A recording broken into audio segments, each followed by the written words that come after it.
is it about a place that inspires creative people to do new and different things? Place matters in invention. What's hard is that there's no magic formula. You can't say, well, you have A, B, and C, and then you become a place of invention.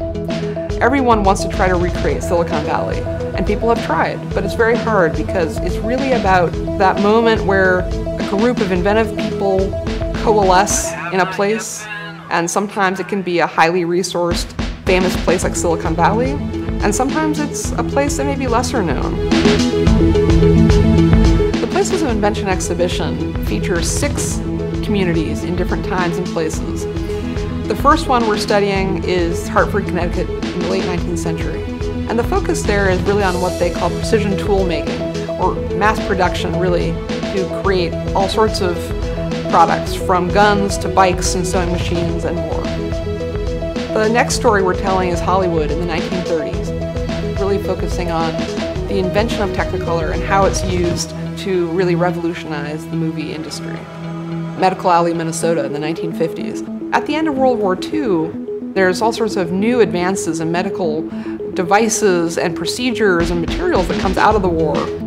Open heart surgery, which is developed in this period, and then the invention of the external cardiac pacemaker. Silicon Valley, which is the most famous place of invention. It's a wonderful story about the birth of the personal computer and the rise of the personal computer in the 1970s and 1980s. The South Bronx in New York in the 1970s becomes the sort of birthplace of hip-hop music and technology. There's a lot of technological invention, innovation that happens there.